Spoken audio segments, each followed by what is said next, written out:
Test, test, test. Waiting to see if I'm live or not.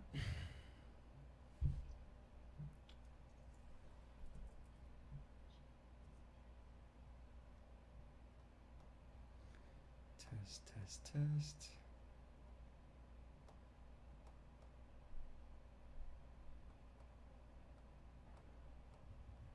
Excuse me.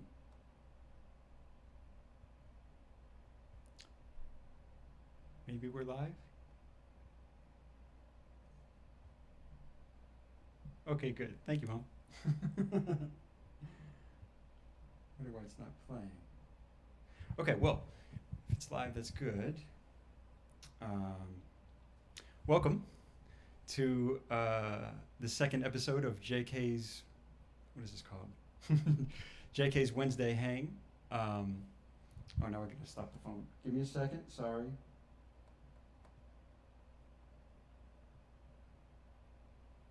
Be quiet now. Okay. Thanks so much for joining, if you're joining live, and thanks so much for watching if you're tuning in later. Like I said, this is JK's Wednesday Hang, and this is the series where I get to play my favorite, or music from my favorite composers, musicians, just whatever is my favorite of that week. And this week is a person who's been one of my favorites for a very long time. Back when I was in high school, I discovered him while I was attending a really great jazz camp called the Vail Jazz Workshop in Vail, Colorado. It's put on by wonderful folks named Howard and Kathy Stone, and run by the venerable and quite amazing John Clayton and company. And it's a week-long workshop that I did when I was about 15 or 16. Halfway through this workshop, of course, I met a lot of really wonderful young musicians. And one of them said, "Man, are you familiar with this guy, Mulgrew Miller, this piano player?" And I said, "No, it's a very interesting name, but no, I'm not familiar." And he played me a track. It was off of this album called The Sequel, by Mulgrew Miller and the band he calls Wingspan. And as soon as I heard his playing, just the sound, the vibe, I was smitten immediately. And I've been in love with his music ever since. Fast forward a few months, and I was back at home in Virginia, listening to the radio. Was very fortunate to have a really wonderful radio program that I could listen to every night. It was put on by Jay Sennett, who does a lot of the jazz programming, or does the jazz programming in our area back at home. And I discovered a lot of great music by listening to this radio program, Sennett in Session. But I vividly remember being in the music room. I guess I have been practicing at the piano, and I used to have the boombox right on top of the piano where I'd listen, and I just remember him saying, and coming up, I'll be playing music from a brand new release. This is from Live at Yoshi's Volume 1 by Mulgrew Miller Trio. And woo, I was excited. I was very excited. And he played If I Were a Bell and O Grand Amour. And I just remember that so vividly. And I think that speaks to how important I think he's been even before I met him. Fast forward to my time at William Patterson University, which is the place I also met Clark Terry. But going into our sophomore year, they were looking for a new director for the program, and I was with two really good buddies of mine, also piano players, Angelo Versace and Josh Richmond. We were all in the same year, and I just remember when we found out that Mulgrew Miller was going to be the director of the program. Oh man, it was a special moment for all of us, I think. And getting the chance to actually be around him at the school, witnessing the human being he was, just incredibly humble, pretty soft-spoken, so gracious, and really somebody who was very much in love with the piano and music in general. But something I'll never forget is no matter what was going on around him, whether people were setting up or taking down, getting ready for ensemble, just chatting. If there was a piano in the vicinity, then Mulgrew was sitting at it and playing. And I would try to sneak near the piano with my little handy recorder and try to capture whatever I could. Suffice it to say, he's been an incredibly large presence in my life. I miss him sorely. He passed a few years ago, and we lost a giant.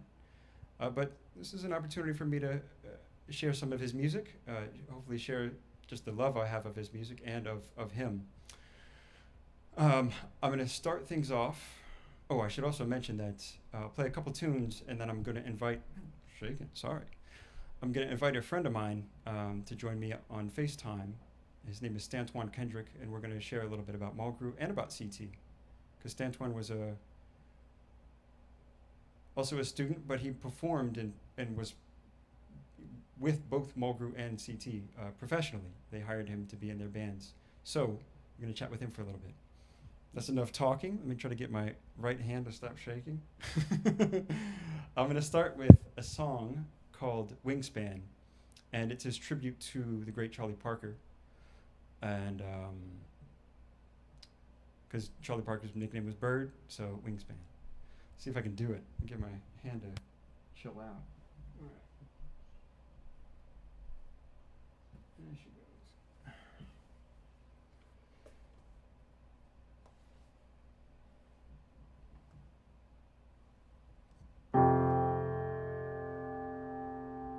Hey Sean. Hey Tara. Hey Greg. Hey Jeremy, good to see you back. I'm gonna do a little warming up, sorry, but let's go make sure.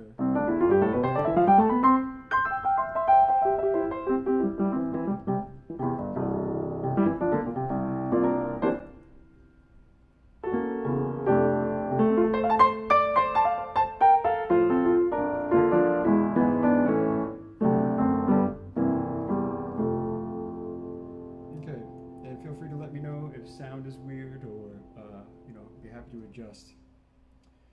We're going to go ahead and give this a shot.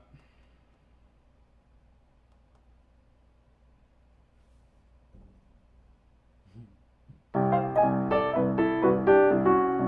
on, sorry. I don't need to be on.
Thank you very much. That was Wingspan.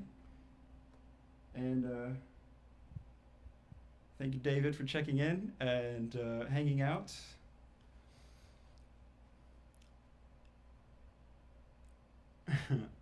Yeah, so there's Wingspan.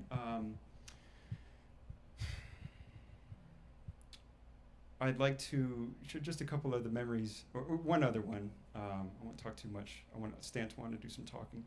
But something that I'll cherish was I said that I liked to, sort of hide in the corner or be as inconspicuous as possible so that I could record or just listen to Mulgrew play, and try to grab whatever I could.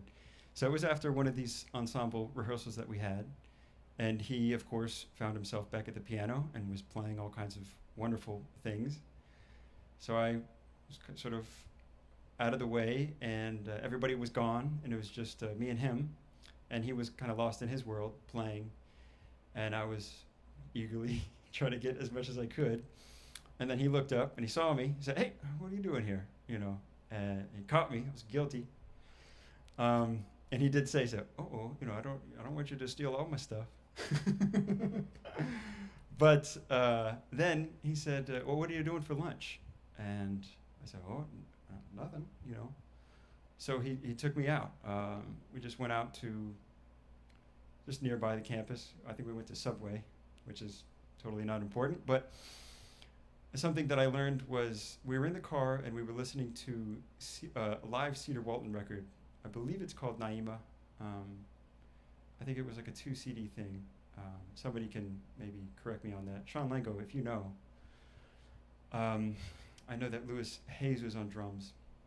So we're in the car and we're listening. We're talking a little bit, and we get to Subway, but the song is not over. So we do not get out of the car until the song is finished, and I love that.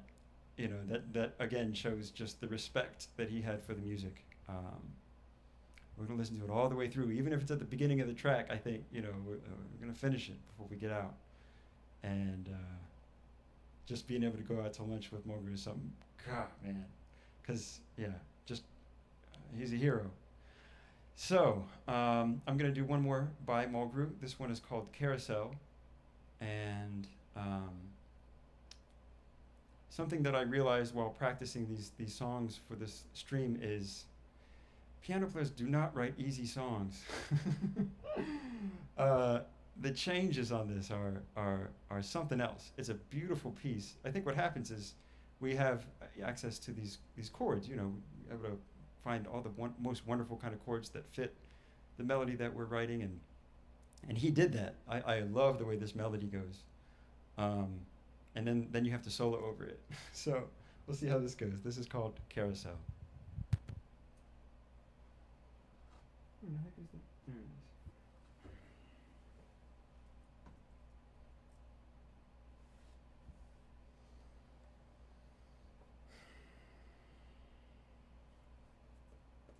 Hey, Marissa. Hey, thanks for joining us.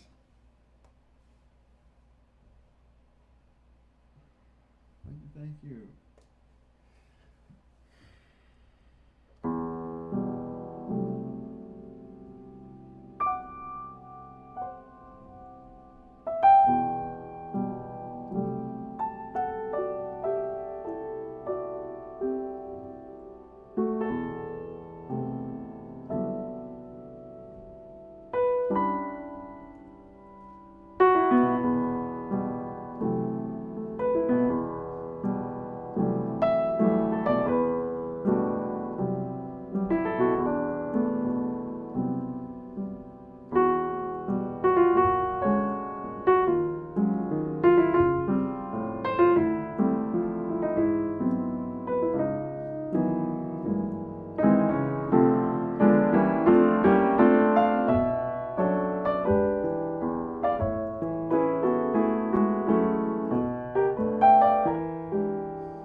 Thanks so much. That was Carousel. And to be very honest, I lifted so much from the solo recording he did of this, and it's a record just simply entitled Solo. And I wish I could have had the chance to ask him, but he did put that little melody at the end. So I thought, well, I'll consider that a part of the arrangement. But there you go. It's Carousel. I'm going to now do something new for this stream. It's something that I hope to do each time I stream, but to have a special guest on to chat. Now the big thing is making sure everything is working correctly. I'm going to have the iPad. I'm just going to sit on the piano. So bear with me as I get the iPad set up, and then I call my good buddy Stantawn Kendrick. Met him at William Patterson University. He was getting his master's while I was getting my undergrad, and whew, I remember the opening, like the jam session we had for first years, and he was certainly a standout. Oh man, let me tell you. And it's been a blast to be able to make music with him. We were both in Clark Terry's ensemble at the school, and we've been able to play music together recently because another friend of ours, Brian McCarthy, wrote some wonderful Nanette music that he was gracious enough to invite me and Stantawn and a lot of William Patterson alumni, Cameron McManus, and who else? And a teacher, Bill Mobley, from Patterson. So, all right, here we go. Let me try to see if I can call him and make sure the audio works. I guess you guys can talk amongst yourselves. All right, so here's the iPad. I'm going to set it right here. I need to switch the headphone out. Right over here.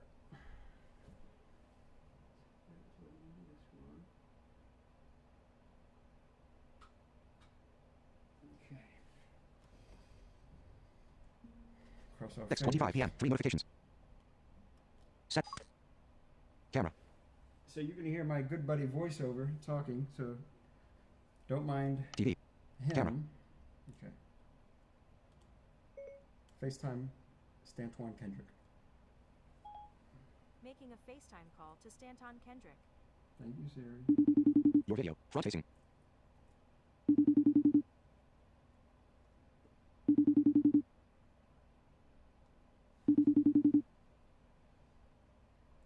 Oh, I hope you answer, Stantawn.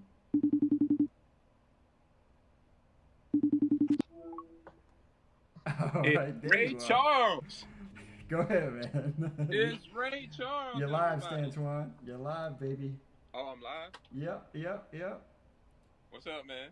Nothing much. Just want to get together and talk about Grew and CT.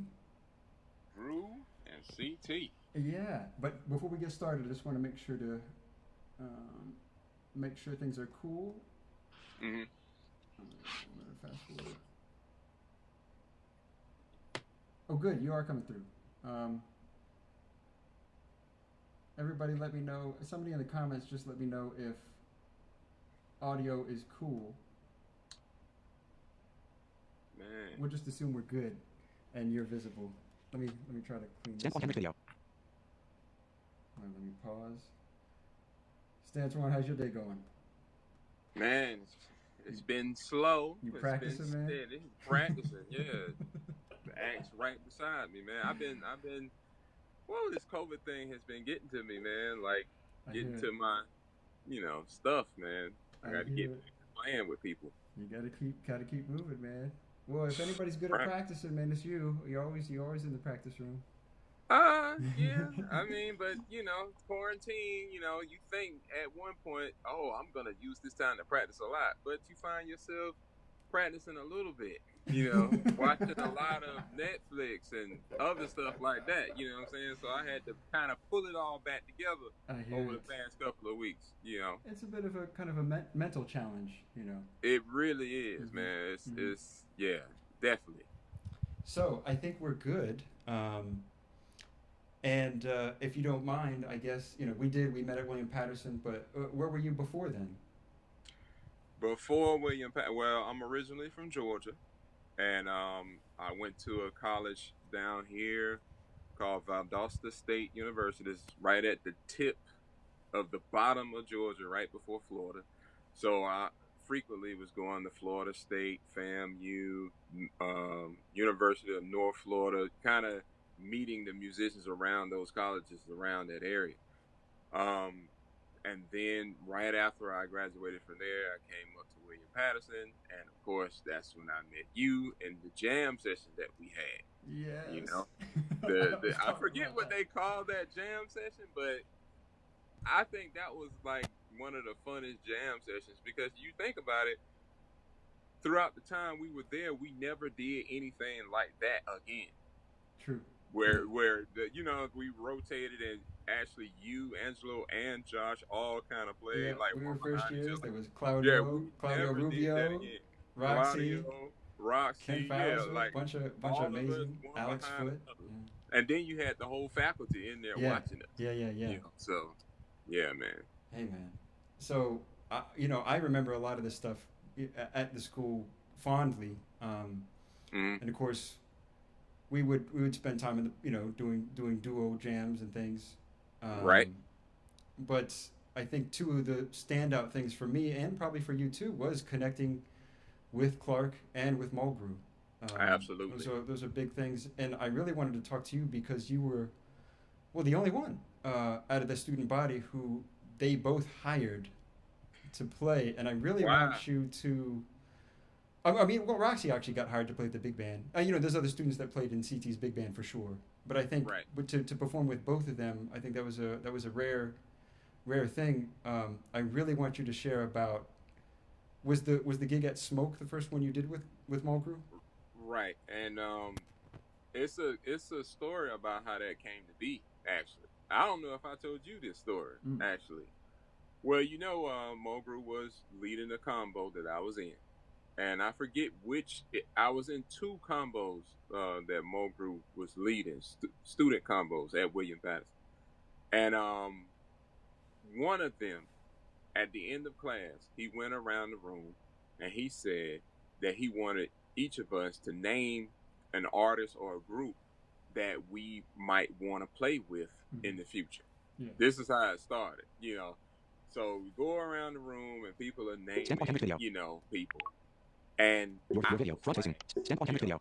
Now, while people are naming people, I'm thinking of who I want to play with. And at the time, I remember saying to myself, "Oh, I want to play with Nicholas Payton." I remember saying that to myself, and I was listening to everybody, and I said, nobody said they wanted to play with Mulgrew yet. And he's the one that's asking the question. So when it got to me, I said Nicholas Payton, and I said, and I want to play with you. And I said it like that, and he said, "Aha," like that. So that was it, right? That was the first wave. So it was over after that. I was like, okay, well, I said that, blah blah blah. Maybe a couple of weeks go by, and I don't know if I was talking to you or Angelo about his CDs of live at Yoshi's, and back then there was, we had iPods, but we were still kind of dependent on iTunes, with our iPods. So there was no Spotify and Apple Music and all this stuff. So you had to buy the albums off of iTunes or whatever, or get them from somebody else. So we come to class and I tell him, I said, hey, I want to get some of your CDs, because this was back then when you were getting CDs. I said, can you bring me one of your CDs, and I told him I wanted to live at Yoshi's, right? Yeah. So a week go by, I see him in class again. I say, hey, did you bring the CD? No, I didn't get it. Another week, no, I didn't get it. Another week, and he's like, hey, Stantawn, I got something for you, And I said, oh, this is about to be the CD, the live at Yoshi's. I still hadn't heard it yet, So he hands me the CD, and it was the Wingspan group. And I looked at him. I said, "Well, this not the one I wanted." And he was like, "Yeah, but this is the one you need." Oh, That's what he said. He said, yeah, but this is the one you need. See, I didn't put it together at that point. I was yeah. still like, whatever. So he sent me an email, AOL mail back then. He sent me an email, and it was very professional what he did. He was like, hey, Stantawn, I'm just curious if you're available.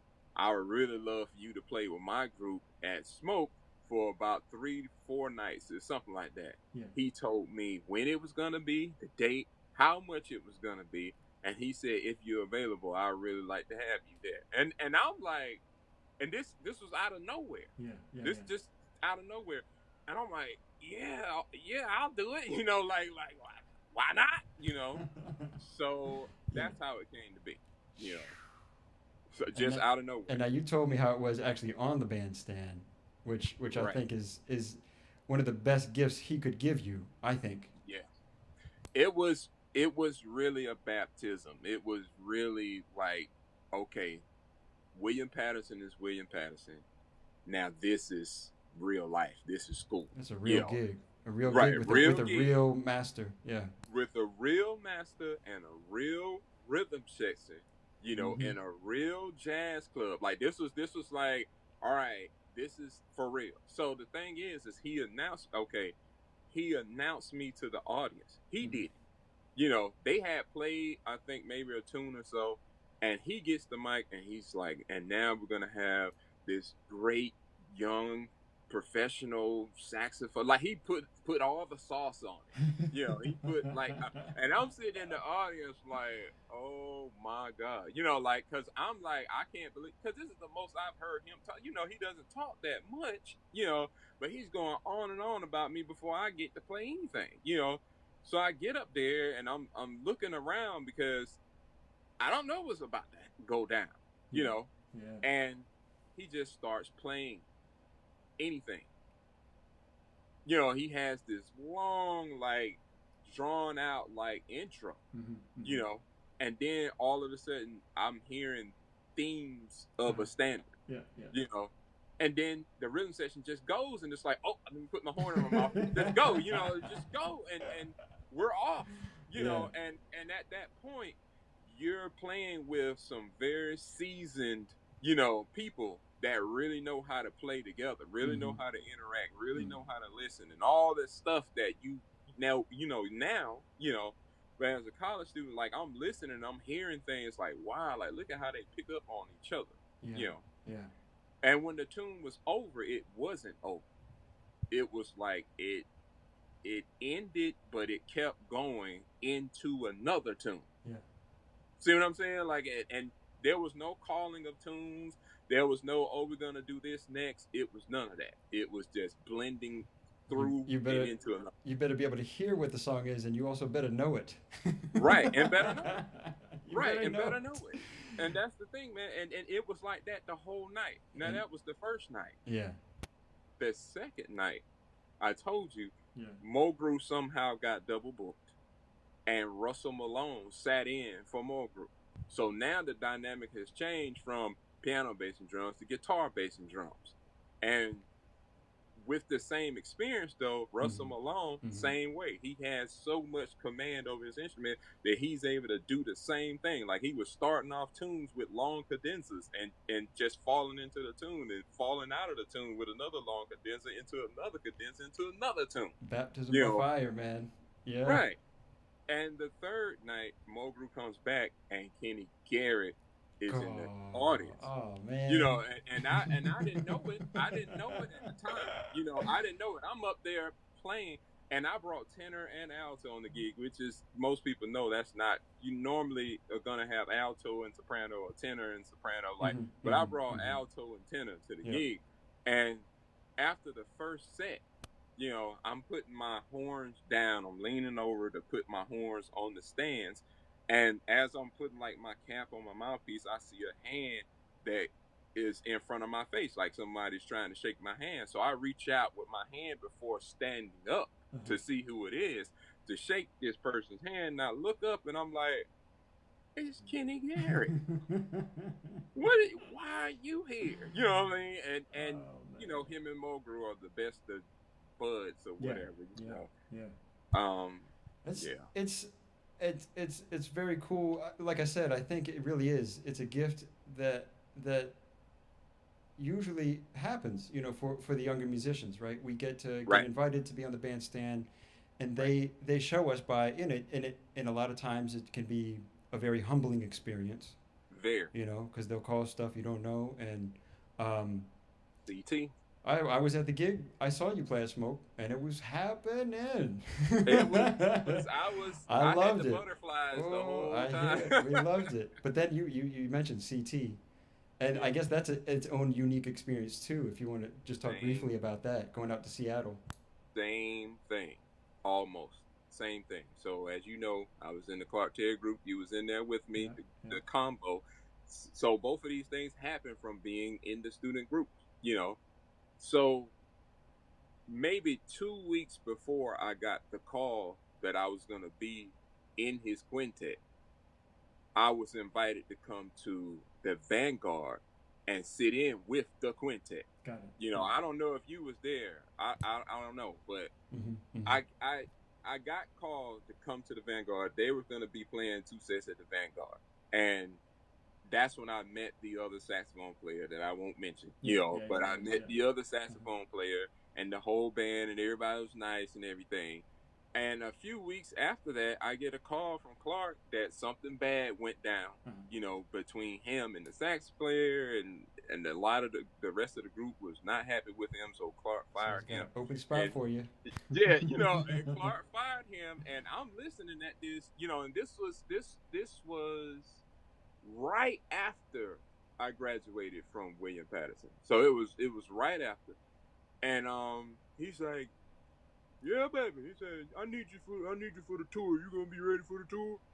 I'm like, "What do you mean ready for the tour?" He's like, "Oh, such and such and such. He did such and such. I won't go into it." He said, and he said, I think that you should be in the group, and I need you to be ready for the tour, and in Seattle, you're gonna be ready for the tour. I'm like, oh, okay. Mm-hmm. Yeah, I'm like, yeah. I was like, what I got to do? He was like, oh, I'll let you know, So over a period of, I don't know, it had to be maybe a couple of weeks, he gives me, we're on the phone, he gives me somewhere between 30 and 40 tunes, that he wants me to learn. Some of them he's singing to me over the phone, like I got the phone. And I know how that is. Yes, indeed. Right, I'm learning the tunes. The bass line. Boom, boom, Bass boom, line, boom, right. boom, boom. And I'm sitting here like learning this stuff over the phone. The other ones, I'm trying to like go on iTunes and again, this is like 2006, 7. So I'm buying songs and I'm learning songs from memory because there's no charts. It wasn't any of that CT book stuff.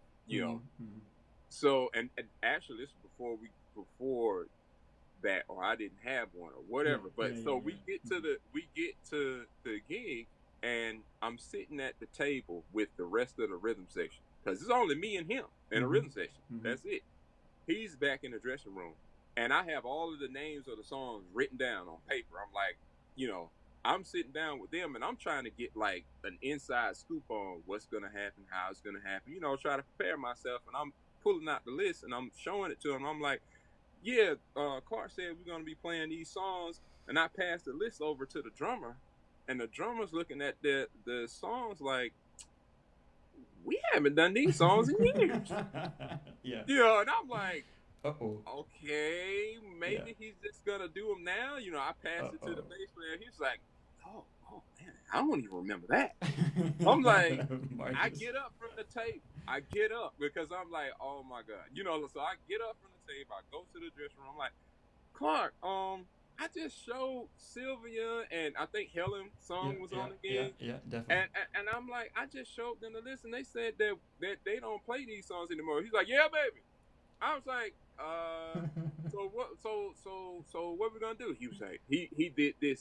He put his hand against his mouth like he was whispering to me, and he turned to me. He was like, "You're gonna have to use your antennas tonight." And I'm like, "Use my antennas? Use your antennas, yes."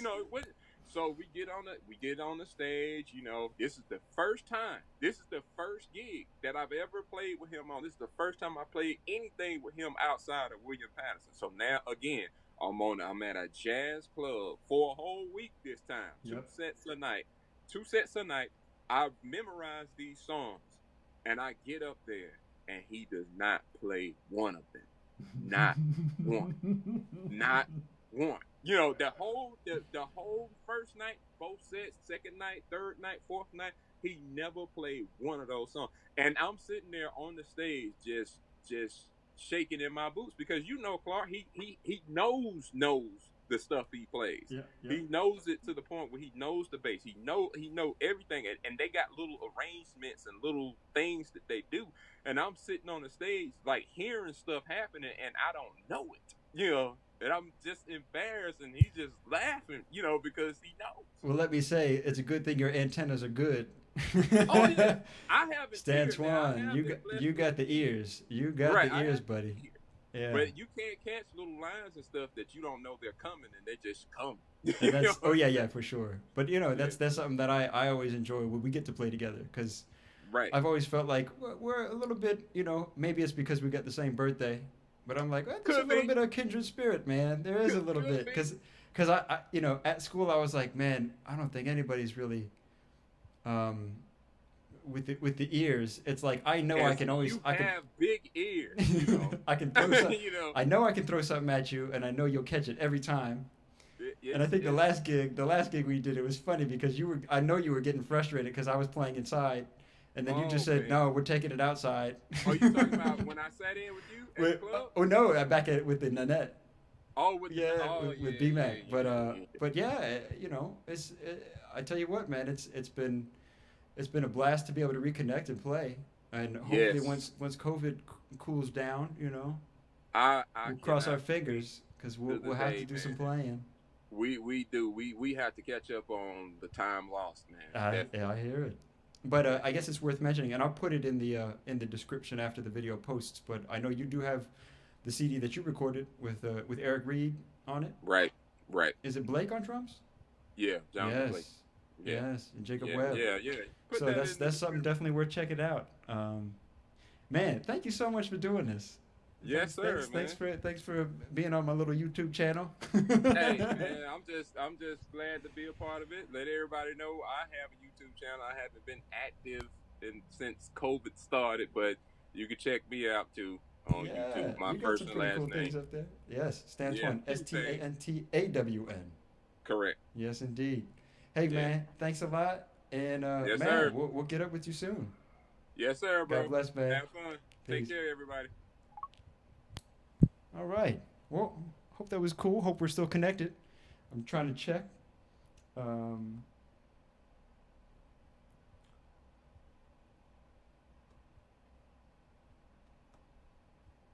Looks like we're still good. I'm just going to go ahead and assume we're still good. But what a wonderful musician. And I think that kind of experience is something that not all of us are fortunate enough to get as young musicians, and it's always great to hear those kind of experiences.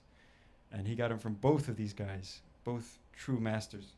So I would like to share just one or two more tunes with you, if you don't mind. I guess if you do mind, you can just leave.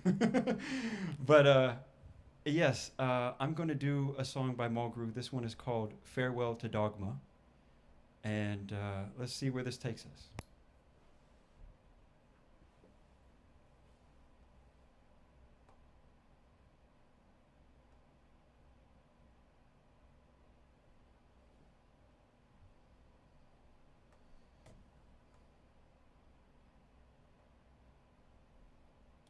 Put this down so I can play. Take these off.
Thank you very much.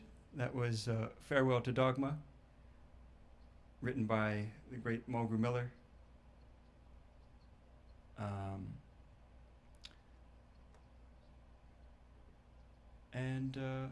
Okay, I think I'm going to do one more and let folks from the East Coast get ready for bed, and I'm going to get ready for dinner.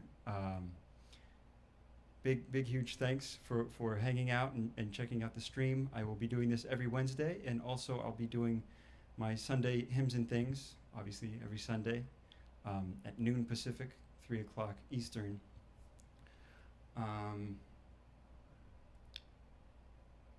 I guess I can say what next week's will be. I'm planning for next week's to be the music of Derek Hodge, who is another person that shares this connection with both Clark and Mulgrew. And that's sort of how I was able to connect with Derek.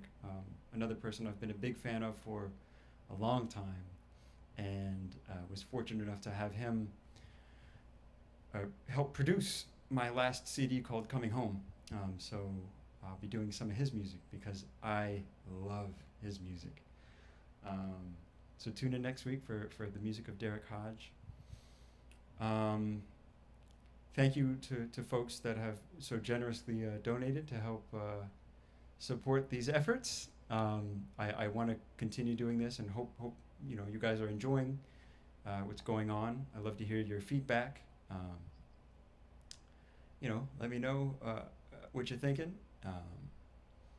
I may end up creating a new series, something called Conversations or something, where I can do these discussions and share with some other musicians that I've been able to run into in my career so far, and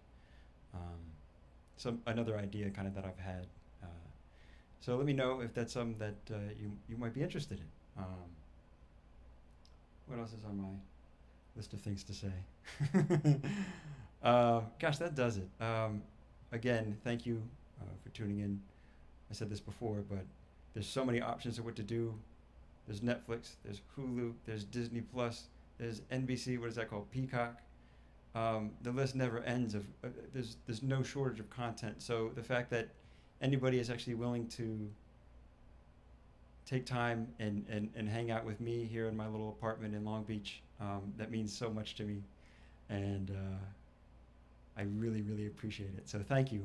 And let's do this. This is, I'm going to do something that's a little bit more mellow. And it's funny, I hadn't been practicing it because I forgot about it. But I was listening to all of Mulgrew's music last night to try to soak in his sound. And I mean, that's an easy thing to do.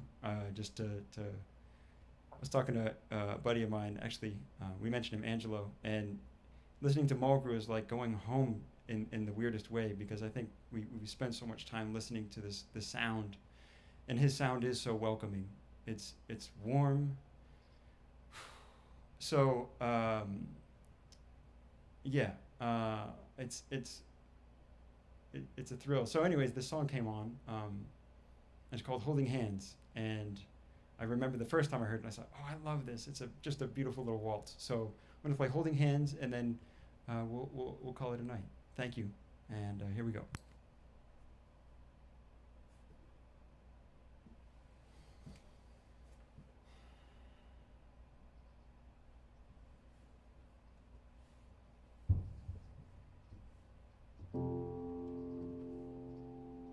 Oh, thanks, Gracie. What's up?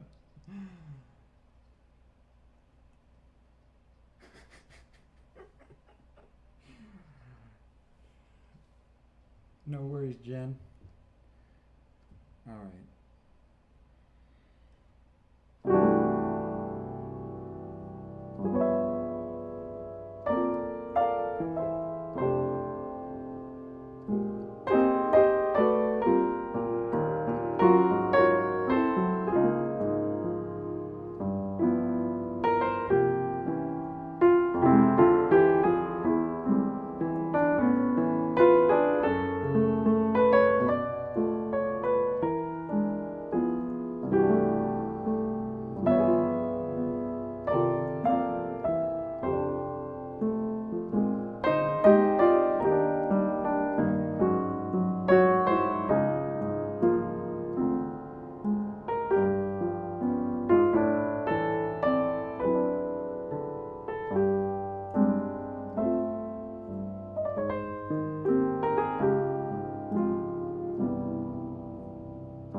thank you again. In case you're wondering, that was Skylark.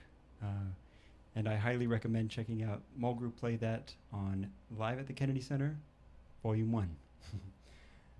Now, I'm going to not be live. This is the fun part where you get to watch me fumble around for a little bit. Thanks again. I need to hear the laptop. So, take this out of here.